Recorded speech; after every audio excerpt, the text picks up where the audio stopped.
Welcome back again. SC Verma Solution Circular Motion Chapter 7 Exercises Question 29. 36 kilometre per our के speed से चल रही एक कार 50 मीटर रेडियस वाले सर्कुलर रोड पर मुड़ रही है। एक छोटा सा वुडन प्लेट सीट पर इस प्रकार रखा हुआ है कि इसका प्लेन सर्कुलर रोड के रेडियस से परपेंडिकुलर है। कृपया बगल के फिगर को देखें। 100 ग्राम मास का एक छोटा ब्लॉक सीट पर इस प्रकार रखा हुआ है कि वह प्लेट के अगेंस्ट रेस्ट करता है। ब्लॉक और प्लेट के बीच का friction coefficient mu equal to 0.58। तो ए प्लेट द्वारा ब्लॉक पर लगाया गया नॉर्मल कॉन्टैक्ट फोर्स पता कीजिए। बी प्लेट को धीरे धीरे इस प्रकार टर्न किया जाता है कि इसके नॉर्मल और रोड के रेडियस के बीच का एंगल धीरे धीरे बढ़ता है। तो पता कीजिए कि किस एंगल पर ब्लॉक प्लेट पर धीरे धीरे स्लाइड करना स्टार्ट करेगा। Answer mass of the block m equal to 100 gram equal to 0.10 kg, speed v equal to 36 kilometre per hour that is equal to 10 metre per second, radius r equal to given 50 metre. A block circular motion में है और इसे circular motion में रखने के लिए एक centripetal force की आवश्यकता होगी। यह सेंट्रीपिटल फोर्स प्लेट द्वारा प्रोवाइड किया जाता है as a normal contact force जो कि toward the centre of the circular road होगा। हम जानते हैं कि यह centripetal force equal to mv² equal to 0.10 into 10² divided by 50 equal to 0.20 newton. तो इस केस में हमारा आंसर है कि प्लेट द्वारा ब्लॉक पर लगाया गया नॉर्मल कॉन्टैक्ट फोर्स है इक्वल टू 0.20 न्यूटन।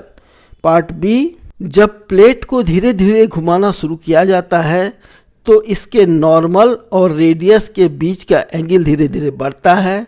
मान लेते हैं कि जिस समय ब्लॉक जस्ट स्लाइड करना स्टार्ट करता है उस समय नॉर्मल और रेडियस के बीच का एंगल थीटा है। ब्लॉक को सर्कुलर मोशन में रखने के लिए अब भी mv²/r का सेंट्रीपिटल फोर्स लगाया जा रहा है, किंतु अब यह पूरा का पूरा नॉर्मल कॉन्टैक्ट फोर्स द्वारा नहीं लगाया जा रहा है बल्कि इसमें फ्रिक्शनल फोर्स का भी अंशदान है, जैसा कि आप बगल की फिगर में देख रहे हैं। क्योंकि ब्लॉक इस दिशा में स्लाइड करना शुरू करता है तो फ्रिक्शनल फोर्स अपोजिट यानी इस दिशा में लगेगा।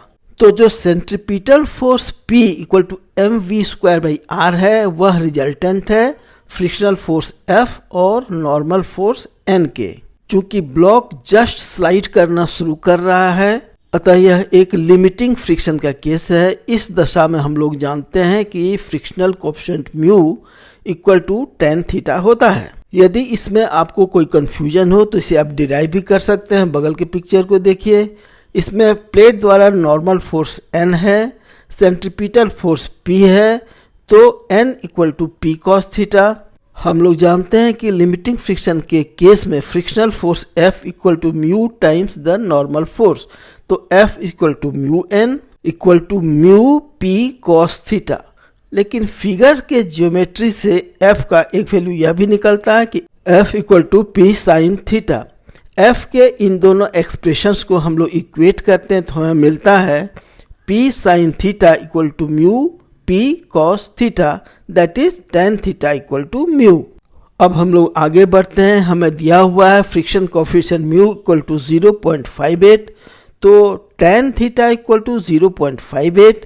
tan थीटा का यह वैल्यू 0.58 30 डिग्री एंगल के लिए होता है। तो हमारा आंसर है कि वह एंगल जिस पर ब्लॉक प्लेट पर जस्ट स्लाइड करना स्टार्ट करता है इक्वल टू 30 डिग्री है। वीडियो सॉल्यूशन देखने के लिए धन्यवाद। कृपया इस वीडियो को लाइक और शेयर करें तथा इस चैनल को सब्सक्राइब करें। Thank you. Visit again.